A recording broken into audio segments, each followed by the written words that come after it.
अस्सलाम वालेकुम स्टूडेंट्स। अगला टॉपिक जो है वो स्टार्ट करते हैं। यहाँ तक आपसे मैंने कहा था कि हार्ड और सॉफ्ट बेसिस और हार्ड और सॉफ्ट एसिड्स के बारे में आपको आइडिया हो गया और शैप के कंसेप्ट के बारे में भी हो गया। ठीक है, शैप क्या है? Soft hard acid and base. ये एक कंसेप्ट है, बल्कि एक लॉ भी है कि soft acid tends to combine with soft basis and hard acids tend to combine with hard basis. अब बेटा कॉमन फीचर्स हैं हार्ड एंड सॉफ्ट एसिड्स के। ठीक है, फिर common features hard and soft basis के होंगे। ये 2-3 पॉइंट्स हैं, इनको जो है वो देख लेते हैं। पहले जो है वो उन्होंने बताया हुआ है एसिड्स के बारे में, हार्ड एंड सॉफ्ट एसिड्स। तो बेटा हार्ड एसिड्स जो हैं, पहली बात तो देखें, दोबारा उसकी डेफिनेशन अपने ज़हन में रिवाइज कर लें कि हार्ड एसिड्स क्या हैं। एटॉमिक साइज उनका स्मॉलर साइज है उनका। ठीक है, पॉजिटिविटी जो है वो बहुत ज़्यादा है उनमें, यानी कि इलेक्ट्रॉन लेने की एबिलिटी जो है वो इनमें ज़्यादा है। तो बेटा ये इलेक्ट्रोस्टैटिक आयनिक इंटरेक्शंस शो करती हैं। ठीक है, और एक और बात की जो है डोनर एटम से ये फौरन ही जो है वो क्या करेंगी, इलेक्ट्रॉन्स को एक्सेप्ट कर लेंगी। तो ये उन्होंने बताया हुआ एक दो एग्जांपल भी दे दी हैं कि जैसे कि आपके पास जो है वो बेरिलियम है, एल्यूमिनियम है, टाइटेनियम 4 पॉजिटिव है। 4 पॉजिटिव है तो जाहिर है बहुत ज्यादा हाई चार्ज है, पॉजिटिव चार्ज ज्यादा है। तो ये क्या करेंगे, ये आपके पास जो है वो फ्लोरीन, ऑक्सीजन या नाइट्रोजन जैसे एटम से जो है वो ये क्या करेंगे, इलेक्ट्रॉन लेने की जो है वो एबिलिटी रखते हैं, ज्यादा एबिलिटी रखते हैं। ठीक है, तो हमेशा हार्ड इंटरेक्शंस और सॉफ्ट इंटरेक्शंस होती हैं। ठीक है, अच्छा, इसके अलावा आपके पास जो है वो सेकंड में भी उन्होंने बताया हुआ है कि कोऑर्डिनेशन ऑफ अनचार्ज लिगेंड्स। लिगेंड हमेशा बेटा इलेक्ट्रॉन डोनेट करते हैं, यानी कि बेस की प्रॉपर्टी रखते हैं। ठीक है, तो जैसे कि सॉफ्ट बेसिस हैं, कार्बोनाइल हो गया, ऑलिफिन्स कहते हैं अल्कीन्स को, carbon double bond carbon compounds को। ठीक है, एसिटाइलिन्स यानी कि कार्बन ट्रिपल बॉन्ड कार्बन, यानी अल्काइंस की हम बात कर रहे हैं। ठीक है, तो इस तरह की जो सॉफ्ट बेसिस हैं, ये इनकी कोशिश होती है, they prefer to bind with soft basis. ठीक है, जैसे कि ट्रांजिशन मेटल के आपके पास हो गए, आयरन हो गया 3 पॉजिटिव। ठीक है, इनके साथ वही बात मेन आपने जहन में रखना है कि सॉफ्ट एसिड सॉफ्ट बेस के साथ जो है कंबाइन करने की कोशिश करेगा, स्टेबल होगा, और हार्ड जो है वो हार्ड एसिड जो है वो हार्ड बेस के साथ। इसी तरह थर्ड देखें जी, rate of nucleophilic displacement depends upon polarisability. अब बेटा न्यूक्लियोफिलिक डिस्प्लेसमेंट क्या होती है, यानी कि न्यूक्लियोफिलिक सब्स्टिट्यूशन। अगर तो पोलराइजेबिलिटी ज्यादा है, पोलराइजेबिलिटी आपने एफएससी में भी पढ़ी हुई है कि पोल्स बनने की, पॉजिटिव या नेगेटिव चार्ज जो ऊपर एक मोलेक्यूल के ऊपर जो है चार्ज आ जाता है, वो किस लिए आता है, अगर इलेक्ट्रॉन एक तरफ जो है वो हो जाते हैं तो नेगेटिव चार्ज उस साइड पे ज्यादा हो जाता है, दूसरी साइड पे पॉजिटिव चार्ज ज्यादा हो जाता है। तो अगर तो आपके मोलेक्यूल का साइज बड़ा है और उसमें इलेक्ट्रॉन ज्यादा है तो फिर तो पोलराइजेबिलिटी ज्यादा होगी। तो अगर मोलेक्यूल में पोलराइजेबिलिटी ज्यादा है तो न्यूक्लियोफिलिक सब्स्टिट्यूशन या न्यूक्लियोफिलिक डिस्प्लेसमेंट एक ही बात है, ये रिएक्शंस क्या हो जाएंगे, आसान होंगे। बात समझ में आई? ठीक है, लेकिन अगर जो है वो आपके पास पोलराइजेबिलिटी कम है और तो फिर न्यूक्लियोफिलिक जो है वो सब्स्टिट्यूशन रिएक्शंस जो हैं ये आसान नहीं होंगे, मुश्किल हो जाएंगे। अच्छा, रेट जो है वो इनका स्लो हो जाएगा। अच्छा, फिर आपके पास बेसिस के कॉमन फीचर हैं। अब बेसिस में भी वही बात है कि हार्ड और सॉफ्ट बेस करेक्टर डिपेंड जो है ये भी पोलराइजेबिलिटी पे करता है। पोलराइजेबिलिटी अगर ज्यादा है तो वो जो मोलेक्यूल है वो आसानी से इलेक्ट्रॉन डोनेट कर सकेगा, अगर पोलराइजेबिलिटी कम है तो फिर नहीं कर सकेगा। मैं एग्जांपल दे देती हूँ। हेलोजन में देखें बेटा, आपके पास जो है वो फ्लोरीन है, क्लोरीन, ब्रोमीन और आयोडीन। आयोडीन का साइज क्या है, ज्यादा है और इलेक्ट्रॉन्स भी ज्यादा हैं। इसकी पोलराइजेबिलिटी जो है वो एज कम्पेयर टू फ्लोरीन बहुत ज्यादा है। दैट इज वाई आयोडीन जो है, आयोडाइड आइन जो है आई नेगेटिव, वो इलेक्ट्रॉन आसानी से दे देता है, जबकि फ्लोराइड आइन एफ नेगेटिव आसानी से इलेक्ट्रॉन नहीं देता। ठीक हो गया, यही बात उन्होंने यहाँ पे बताई हुई है आगे कि more polarisable is the donor, the most soft character it has. ठीक है, आसानी से वो इलेक्ट्रॉन दे देगा। चलें, उसके बाद सेकंड में देखें जी, बिसाइड्स अ हाई पोलराइजेबिलिटी लेकिन must possess empty orbitals on suitable energy level to accommodate the d electrons from the acceptor. एक और बात जो होनी चाहिए बेसिस में वो ये है कि बेशक पोलराइजेबिलिटी, एक तो ये होगी कि पोलराइजेबिलिटी ज्यादा होनी चाहिए तो उतना ही वो सॉफ्ट बेस होगी। दूसरी बात, पोलराइजेबिलिटी अगर ज्यादा भी है तो उसके पास इतने एक्सेप्टर के मुताबिक, उसके एनर्जी के मुताबिक एनर्जी लेवल्स होने चाहिए ताकि एक्सेप्टर के इलेक्ट्रॉन्स और एक्सेप्टर के इलेक्ट्रॉन्स के लिए एक जगह जो है वो मिल सके। ठीक है, देखिए एक्सेप्टर ने और डोनर ने मिलके कॉम्प्लेक्स बनाना होता है, ये कॉम्प्लेक्सेस की बात हो रही है। ठीक है, जब वो कॉम्प्लेक्स बनाते हैं यानी कि उनके एटम्स अब करीब करीब आ गए और आपस में एक दूसरे के साथ जो है वो लिंक हो गए हैं, तो अब ये जो कॉम्प्लेक्स बन गया है इसमें जरूरी है कि दोनों के इलेक्ट्रॉन्स को रिजाइड करने के लिए जो है वो ऑर्बिटल्स मिले। ठीक है, खास एक मुनासिब एनर्जी के जो है वो ऑर्बिटल्स मिले, तो वो ऑर्बिटल्स भी अवेलेबल होने चाहिए, ठीक है। जितना ऑर्बिटल्स अवेलेबल होंगे अगर हैं तो फिर आपके पास वो ज्यादा आसानी से बॉन्ड जो है वो बन सकेगा। अच्छा, फिर है extreme softness is connected with the presence of P orbital of particularly favourable energy. P orbitals अगर हैं और उनकी एनर्जी, फेवरेबल एनर्जी का जो वर्ड है ना, इसको समझें, favourable energy complex to complex vary करती है। जरूरी नहीं कि एक कॉम्प्लेक्स के लिए जो एनर्जी फेवरेबल है वो दूसरे कॉम्प्लेक्स के लिए भी फेवरेबल हो, ठीक है।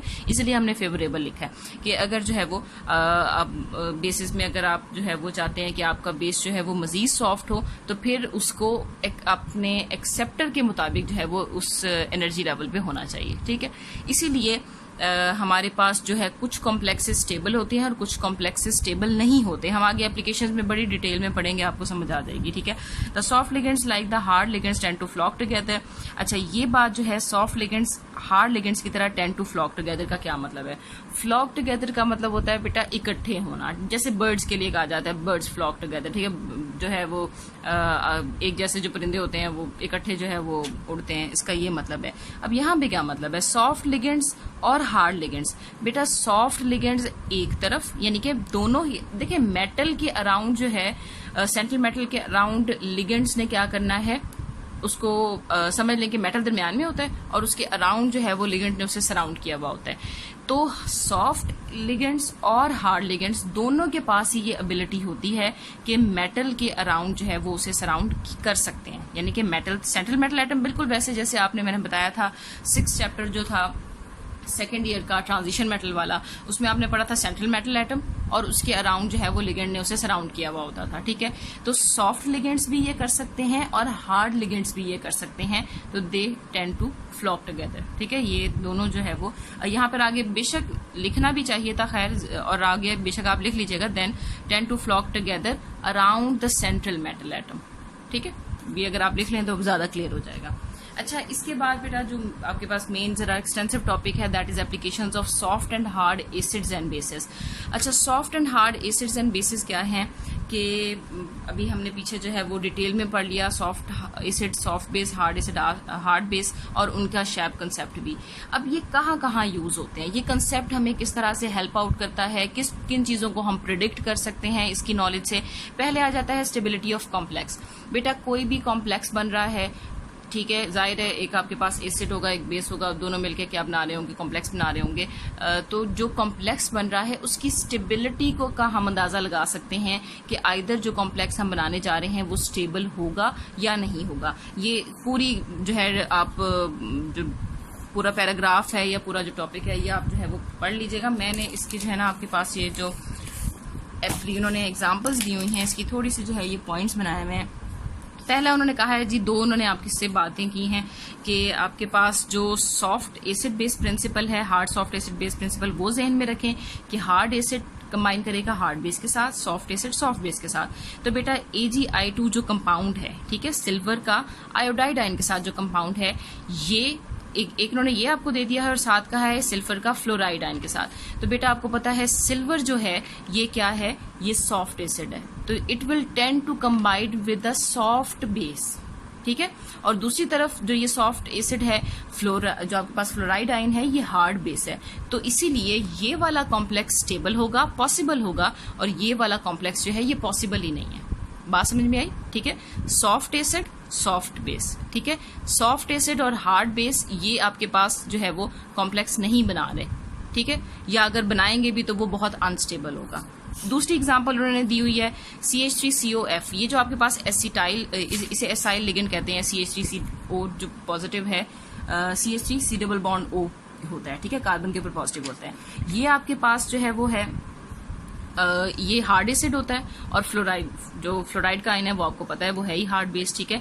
तो hard acid hard base they will form a stable complex, जबकि हार्ड एसिड और soft base they will form a unstable complex, ठीक है। फिर तीसरी एग्जांपल दी हुई है BH3CO की, कि एक जगह उन्होंने BH3CO, देखिए कार्बोनाइल जो होता है ना CO, ये सॉफ्ट बेस होता है, ठीक है। अब इसके मुकाबले में जो है वो हम देखते हैं एसिड हमें कैसा दिया हुआ है, BH3 दिया हुआ है और इधर से हमें BF3 दिया हुआ है। बेटा BH3 जो है ये जो है सॉफ्ट एसिड है और BF3 जो है वो हार्ड एसिड है। तो सॉफ्ट बेस और सॉफ्ट एसिड ये दोनों तो मिलकर स्टेबल कॉम्प्लेक्स बना लेंगे, जबकि सॉफ्ट बेस और हार्ड एसिड ये वाला कॉम्प्लेक्स नहीं बनेगा। ठीक है, BF3CO कोई कॉम्प्लेक्स नहीं होता, ये नहीं बनता होता।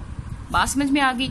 इसी तरह अगर BF3 का आप जो है कॉम्प्लेक्स चाह रहे हैं तो फिर आपको इस हार्ड एसिड के लिए क्या देनी पड़ेगी, हार्ड बेस। तो हार्ड बेस जैसे NR है या OR है, अगर इनके साथ कॉम्प्लेक्स बनाना चाहेंगे तो फिर BF3 का बन जाएगा। ठीक है, तो ये स्टेबिलिटी ऑफ कॉम्प्लेक्स आप प्रेडिक्ट कर सकते हैं कि अब जो हम कॉम्प्लेक्स बना रहे हैं या फिर ये जो कॉम्प्लेक्स बना है ये कितना स्टेबल है। तो देखिए ये शायद कोई कंसेप्ट था ना सॉफ्ट, आपको अगर पता है कि ये जो हमने यूज किया है एसिड हार्ड है या सॉफ्ट है, या जो बेस यूज किया है वो हार्ड है या सॉफ्ट है, फिर आप बता सकते हैं कि स्टेबल कॉम्प्लेक्स बनेगा या फिर अनस्टेबल कॉम्प्लेक्स बनेगा। सेकंड आपके पास जो है वो, अच्छा यहाँ सॉल्यूट सॉल्वेंट इंटरेक्शन के बारे में भी लिखा हुआ है। सॉल्यूट सॉल्वेंट इंटरेक्शन आपको पता है, सॉल्यूट जो आप थोड़ी अमाउंट में डालते हैं, सॉल्वेंट ज्यादा अमाउंट में लेते हैं और डिसॉल्व करने के लिए लेते हैं। ठीक है, तो बेटा वो ये कह रहे हैं कि अगर आपने हाइड्रोकार्बन का सॉल्वेंट लिया हुआ है, ठीक है, हाइड्रोकार्बन जो है वो सॉल्वेंट के तौर पर लिया हुआ है, तो फिर आप इसके अंदर ऑक्सीजन कंटेनिंग अगर सोल्यूट डालेंगे तो फिर वो स्टेबल जो है वो सॉल्युबिलिटी नहीं होगी। लेकिन अगर आप इसको रिप्लेस कर देंगे सल्फर या सिलीनियम से, ठीक है, जिनका थोड़ा सॉफ्ट कैरेक्टर है, तो फिर आपके पास जो है वो स्टेबिलिटी होगी कंपाउंड में। ठीक हो गया। अच्छा, सेकंड है प्रेडिक्शन ऑफ रिएक्शन रेट्स। अब प्रेडिक्शन ऑफ रिएक्शन रेट्स क्या है, देखें बहुत आसान सी बात है। अगर आपको कॉम्प्लेक्स वाली बात समझ में आ गई फिर ये भी आ जाएगी। देखें अगर आपका जो सॉफ्ट एसिड है और अगर आप उसे कंबाइन करवा रहे हैं सॉफ्ट बेस के साथ, तो वो रिएक्शन रेट क्या होगा, जाहिर है वो फास्ट होगा। ठीक है, लेकिन अगर आप सॉफ्ट एसिड को हार्ड बेस के साथ जो है वो करवा रहे हैं तो फिर रिएक्शन रेट स्लो होगा। तो इसलिए हम रिएक्शन रेट्स को भी प्रिडिक्ट कर सकते हैं कि अब जो हम रिएक्शन करवाने जा रहे हैं ये फास्ट होगा या सॉफ्ट होगा। जैसे उन्होंने आपको दिया हुआ है X नेगेटिव AB, ठीक है, ये AB कंपाउंड है। अगर तो बेटा हमारे पास जो A एसिड है और B बेस है, अगर तो जो एसिड हमने यहाँ लिया है ये हार्ड एसिड है, तो फिर ये इनकमिंग अगर बेस हार्ड है तो फिर तो ये रिएक्शन बहुत फास्ट होगा। ठीक है, AX नेगेटिव बन जाएगा और B अलहदा हो जाएगा। लेकिन अगर हमने जो एसिड लिया है ये सॉफ्ट है और ये X नेगेटिव हार्ड है, तो फिर ये रिएक्शन फास्ट नहीं होगा। रिवर्सली स्पीकिंग अगर हम इससे अलहदा बात कर लें तो हम ये भी कह सकते हैं कि अगर इन जो है वो सॉफ्ट है आपके पास एसिड और X नेगेटिव भी सॉफ्ट एसिड सॉफ्ट बेस है, तो फिर आपके पास ये रिएक्शन जो है वो फास्ट होगा। वही बात, अगर ये सॉफ्ट एसिड है तो सॉफ्ट बेस, हार्ड एसिड है तो hard base, only in that case reaction will be fast. ठीक है। अच्छा, इसी तरह नीचे एग्जांपल दिए उन्होंने, एक जगह आपके पास जो है वो CH3HgOH है और H पॉजिटिव यानी प्रोटॉन के साथ जो है वो इसको हम कंबाइन करवा रहे हैं। अब बेटा आपको पता है जो प्रोटॉन होता है H पॉजिटिव, ये हार्ड एसिड है, बहुत हार्ड एसिड है। Hard acid will tends to combine with hard base, और हार्ड बेस यहाँ कौन सी है, OH नेगेटिव, इसलिए आपके पास ये रिएक्शन कहाँ जाएगा, ये आपके पास जो है वो फास्ट होगा, वाटर बन जाएगा, CH3HU पॉजिटिव अलहदा हो जाएगा। लेकिन अगर हमारे पास यहाँ पे ये वाला कंपाउंड होता, यानी प्रोटॉन ही होता, इस हार्ड एसिड को हम रिएक्ट करवा रहे होते इस कंपाउंड के साथ CH3AgSH। अब बेटा SH जो है वो OH की निस्बत जो है वो हमारे पास क्या है, हार्ड बेस है। ठीक है, तो हार्ड बेस जो है वो सॉरी जो है वो मैं थोड़ा सा यहाँ पे जो है वो मिक्स कर गई हूँ कि हार्ड एसिड H पॉजिटिव है और जो SH है बेटा ये सॉफ्ट बेस है। ठीक है, अब हार्ड एसिड और सॉफ्ट बेस जो है ये कंबाइन नहीं करते। ठीक है, कंबाइन कर जाते हैं लेकिन जो है ये फास्ट रिएक्शन नहीं होता। ठीक है, आप जो है वो अंडर कंडीशंस इनको करवाएंगे लेकिन जो है खुद से ये नहीं करना चाहेंगे। ठीक है, तो हार्ड एसिड और सॉफ्ट बेस का जो कॉम्बिनेशन है ये फिजिबल नहीं है, इसीलिए ये वाला रिएक्शन जो है ये रिवर्स यानी कि आप समझ लें लेफ्ट साइड पर जाएगा। ये लेफ्ट साइड है, ठीक है, ये लेफ्ट साइड पर जाने को जो है वो प्रेफर करेगा।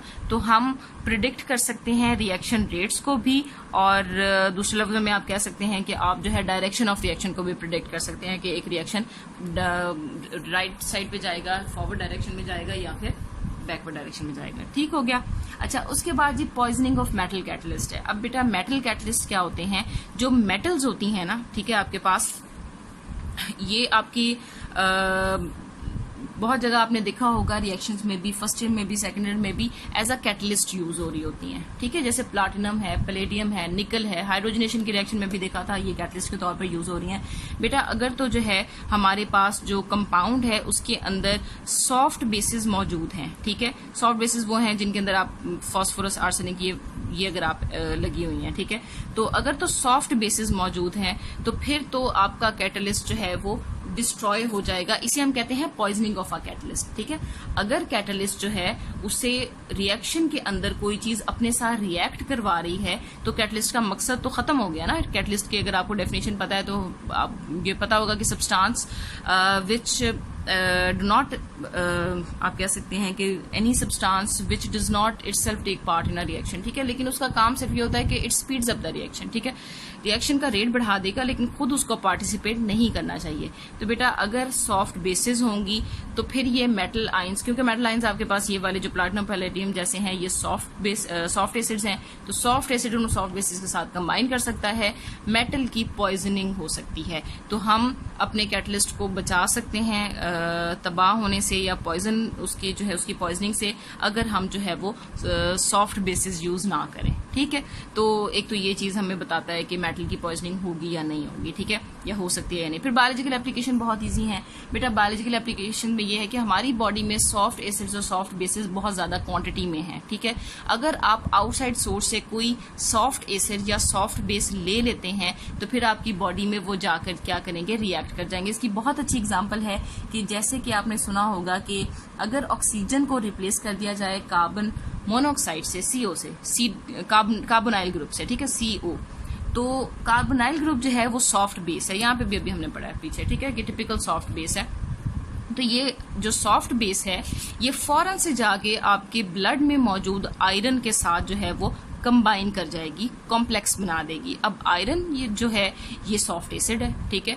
तो बेटा सॉफ्ट एसिड और सॉफ्ट बेस क्योंकि आपको पता है they readily react, they readily make a bond, तो इस वजह से आपके पास जो है आयरन के साथ कार्बोनाइल ग्रुप लगने लग जाएगा और ऑक्सीजन लगना बंद हो जाएगी। तो इसीलिए आपने अक्सर सुना होगा कार्बन मोनोऑक्साइड पॉइजनस है, और वो अगर अवेलेबल है तो फिर हमारे जो ब्लड है वो कार्बन मोनोऑक्साइड के साथ बॉन्ड बनाना शुरू कर देता है, ऑक्सीजन के साथ खत्म कर देता है। बायोलॉजी में भी पढ़ा हुआ होगा आपने लाजमी, ठीक है। तो इसीलिए अब आपको डिटेल पता चल गई, उसके पीछे की केमिस्ट्री पता चल गई कि क्यों आपके पास जो है वो अगर कार्बन मोनोऑक्साइड है तो डेथ क्यों हो जाती है, ठीक है। चलिए ये बायोलॉजिकल एप्लीकेशंस थी। उसके बाद है जी हमारे पास थर्मोडायनेमिक एप्लीकेशंस है, ठीक है। थर्मोडायनेमिक स्टेबिलिटीज ऑफ कंपाउंड, बेटा थर्मोडायनेमिक स्टेबिलिटीज जो हैं ये हमारे पास रिलेट करती हैं कि आपको बताती हैं कि क्या ये कॉम्प्लेक्स पॉसिबल है बनना या फिर नहीं है, ठीक है, थर्मोडायनेमिकली भी। जैसे यहाँ पर उन्होंने आपको दिया हुआ है कि मेथनॉल है CH3OH और साथ जो है वो ये एसिड है HP कोई भी एसिड हो सकता है, प्रोटॉन देना है उसने, ठीक है। बेटा ये प्रोटॉन दे रहा है तो it will readily reacts with this hydroxyl OH negative, ठीक है।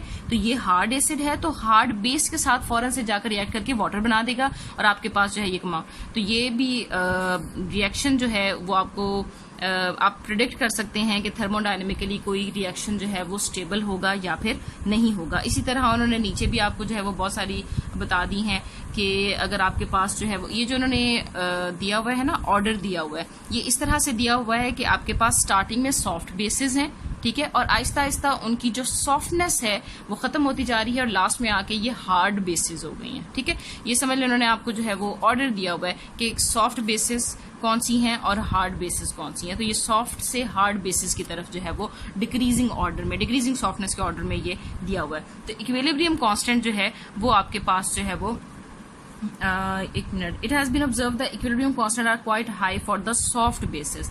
हाँ जी, जो बेटा सॉफ्ट बेसिस होती हैं ना, यानी कि जो आसानी से इलेक्ट्रॉन दे सकती हैं, उनके इक्विलिब्रियम कांस्टेंट जो है वो बहुत हाई होते हैं, यानी कि वो रिएक्शन जो है वो बहुत ज्यादा होने के चांसेस होते हैं, ठीक है। जबकि अगर हार्ड बेसिस हैं, इलेक्ट्रॉन नहीं देंगे आसानी से, तो उनके इक्विलिब्रियम उतने ही लो होते हैं, कम होते हैं, ठीक है। तो इसलिए इन्होंने आगे ऑर्डर भी दे दिया है, the equilibrium constant in order of decreasing softness are as follows. तो सॉफ्ट बेस जैसे कि हाइड्राइड आयन है, इसका इक्विलिब्रियम कांस्टेंट बहुत ज्यादा होगा, यानी कि अगर ये एज अ बेस एक्ट कर रही है तो रिएक्शन फौरन हो जाएगा। और अगर आपके पास जो है वो इस तरफ जाते जाएं और अगर आपके पास फ्लोराइड आयन है, फ्लोराइड आयन अगर रिएक्शन में है तो वो अच्छे बेस के तौर पर एक्ट नहीं करेगा, that is why equilibrium constant base का कम होगा। आपको समझ आ गई होगी, ठीक है। अब relative strength of halogen acid है, हैलोजन एसिड क्या होते हैं जी, HX, ठीक है। वो HF भी हो सकता है, HCl भी हो सकता है, HBr भी हो सकता है, HI हाइड्रोजन आयोडाइड भी हो सकता है। बेटा देखें आपके पास जो यहाँ पर एसिड है, ठीक है, उसके बॉन्ड पर डिपेंड करेगा कि कौन सा हैलोजन एसिड जो है वो स्ट्रांग है और कौन सा हैलोजन एसिड वीक है। देखें एसिड क्या होता है, जो जितनी आसानी से प्रोटॉन दे दे, अगर वो सबसे पहली डेफिनेशन अगर आप अपने ज़हन में लाएं, ठीक है। तो बेटा जो अगर यहाँ पर हैलोजन एसिड जो है वो हाइड्रोफ्लोरिक एसिड हुआ, HF हुआ, तो फिर जो H है, H पॉजिटिव, वो आपको पता है कि बहुत अच्छा यानी कि सॉफ्ट एसिड है, ठीक है। और जो आपके पास H पॉजिटिव आपके पास जो है वो हार्ड एसिड है, और इसके मुकाबले में जो अगर यहाँ पर F नेगेटिव लगा हुआ है तो वो आपके पास हार्ड बेस है। तो बेटा ये जो हार्ड एसिड है और जो ये हार्ड बेस है, ये आपस में बहुत स्ट्रांग बॉन्ड बनाते हैं। इसका मतलब अगर HF है तो वो तो प्रोटॉन आसानी से नहीं देगा, तो इसका क्या मतलब हुआ, HF क्या है, वीक एसिड है। इसी तरह आप इसके अपोजिट साइड पे जाते जाएं तो हाइड्रोजन आयोडाइड को ले लें। हाइड्रोजन आयोडाइड में बेटा H पॉजिटिव जो है वो तो हार्ड एसिड ही है, जाहिर है, लेकिन जो आयोडाइड आयन है ये देखें ये क्या है, ये सॉफ्ट बेस है। तो बेटा हार्ड एसिड और सॉफ्ट बेस बहुत अच्छे से कंबाइन नहीं होते, that is Y hydrogen iodide फौरन से क्या करेगा, प्रोटॉन दे देगा, ठीक है। तो ये रिलेटिव स्ट्रेंथ हो गई। हाइड्रोजन फ्लोराइड जो है ये वीकेस्ट आपके पास जो है वो एसिड है, और जो हाइड्रोजन आयोडाइड है ये स्ट्रॉन्गेस्ट आपके पास एसिड है। फिर interpretation of metal metal bond है। बेटा मेटल जो है ना, कुछ मेटल्स जो अगर जीरो जो आपके पास वेलेंट स्टेट में है, यानी कि पॉजिटिवली चार्ज नहीं है, कोई इलेक्ट्रॉन अभी उनमें से नहीं निकला, तो उस केस में वो इलेक्ट्रॉन देने की एबिलिटी भी रखते हैं और लेने की एबिलिटी भी रखते हैं, यानी कि दे कैन डोनेट और एक्सेप्ट इलेक्ट्रॉन, ठीक है। तो उस केस में बेटा वो सॉफ्ट एसिड्स के या सॉफ्ट बेसिस के तौर पर काम कर सकते हैं। यानी कि एक मेटल जो है वो अपनी जीरो वेलेंट स्टेट में सॉफ्ट एसिड के तौर पर भी काम कर सकता है और सॉफ्ट बेस के तौर पर भी, डिपेंडिंग अपॉन आप उसे किसके साथ जो है वो कंबाइन करवाने जा रहे हैं, ठीक हो गया। अब बेटा इसकी वजह से मेटल मेटल के बॉन्ड्स बनते हैं, यानी कि आपने नॉर्मली नहीं देखा होगा, अभी नहीं देखा होगा, लेकिन जो हमारे पास ऑर्गेनोमेटेलिक केमिस्ट्री है ना, ठीक है, केमिस्ट्री की एक ब्रांच है ऑर्गेनोमेटेलिक केमिस्ट्री, उसके अंदर हमने जैसे आयरन और कोबाल्ट इनका बॉन्ड हम वहां पढ़ते हैं, ठीक है। आपने नॉर्मली नहीं सुना होगा कि आयरन कोबाल्ट जो है वो बॉन्ड बनाते हैं, लेकिन ये पॉसिबल है, मेटल मेटल के बॉन्ड्स जो हैं वो पॉसिबल हैं, ऑर्गेनोमेटेलिक केमिस्ट्री में है ये। तो उसमें एक मेटल जो है वो सॉफ्ट एसिड और दूसरा मेटल जो है वो सॉफ्ट बेस के तौर पर एक्ट कर रहा होता है। बात समझ में आ गई, ठीक है। तो जो मेटल मेटल के बॉन्ड हैं, इनको जो फेवरेबल जो आपके पास कंडीशंस हैं वो इसीलिए हैं कि आपके पास मेटल जो है वो सॉफ्ट एसिड और सॉफ्ट बेस दोनों के तौर पर वहां पर एक्ट कर रहा होता है। इसी तरह इस तरह के रिएक्शंस में जो ऑर्गेनोमेटेलिक केमिस्ट्री है, फिर उसके अंदर हम उन रिएक्शंस में बाहर से सॉफ्ट एसिड या सॉफ्ट बेस यूज नहीं कर सकते, क्योंकि क्या होगा, सॉफ्ट एसिड यूज करेंगे तो फिर जो मेटल में सॉफ्ट एसिड सॉफ्ट बेस के तौर पर एक्ट कर रहा है वो फौरन से उसके साथ कंबाइन कर जाएगा, ऑर्गेनोमेटेलिक कॉम्प्लेक्स जो है वो डिस्ट्रॉय हो जाएगा। अगर सॉफ्ट बेस यूज करेंगे तो जो मेटल पहले सॉफ्ट एसिड के तौर पर काम करेगा वो फौरन से इसके साथ कंबाइन करने की कोशिश करेगा, ऑर्गेनोमेटेलिक कॉम्प्लेक्स जो आपका डिस्ट्रॉय हो जाएगा, ठीक हो गया। उसके बाद सिम्बियोसिस है, ठीक है। सिम्बियोसिस अब क्या है, सिम्बियोसिस ये है कि आपके पास देखिए हार्डनेस और सॉफ्टनेस ऑफ एन एसिड और बेस से site is not an inherent property.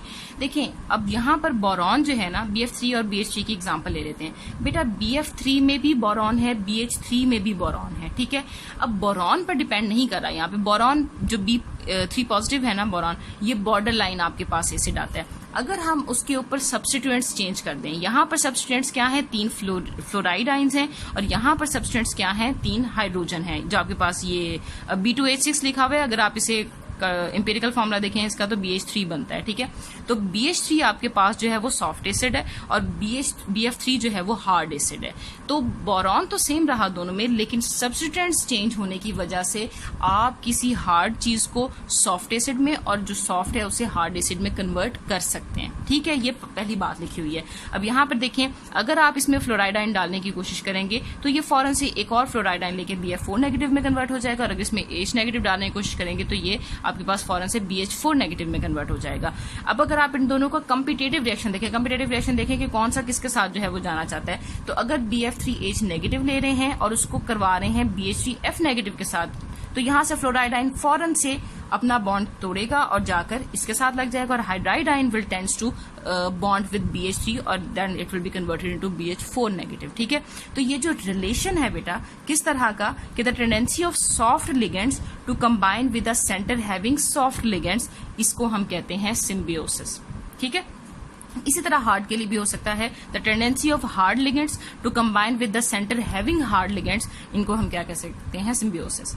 ठीक है, तो इस रिलेशन को हम सिम्बियोसिस कहते हैं। अच्छा, यहाँ पर उन्होंने लास्ट लाइन लिखी, explain the tendency of such a compounds to be symmetrically substituted rather than to have mix substance. अब बेटा मिक्स सब्सटेंस ये हैं जैसे ये हैं कि आपके पास फ्लोरीन और हाइड्रोजन दोनों लगे हुए हैं, ये मिक्स सब्सटेंस हैं। तो मिक्स्ड सब्सटेंस की बजाय जो सिमेट्रिकल सब्सटेंस हैं वो ज्यादा पॉसिबल हैं। ठीक है, सिम्बियोसिस रिलेशन ये बताता है कि मिक्स्ड सब्सटेंस की बजाय जो सिमेट्रिकल सब्सटेंस है, यानी कि या तो हार्ड लिगेंड्स ही लगे हुए हों या फिर सॉफ्ट ही लगे हुए हों, ठीक है, वो ज्यादा स्टेबल है एज कम्पेयर टू हार्ड और सॉफ्ट दोनों लगे हुए हों। बात समझ में आ गई? ठीक है, लेक्चर आज आपको थोड़ा सा लंबा हो गया बट थोड़ा टॉपिक जरा एक्सप्लेन करने वाला था।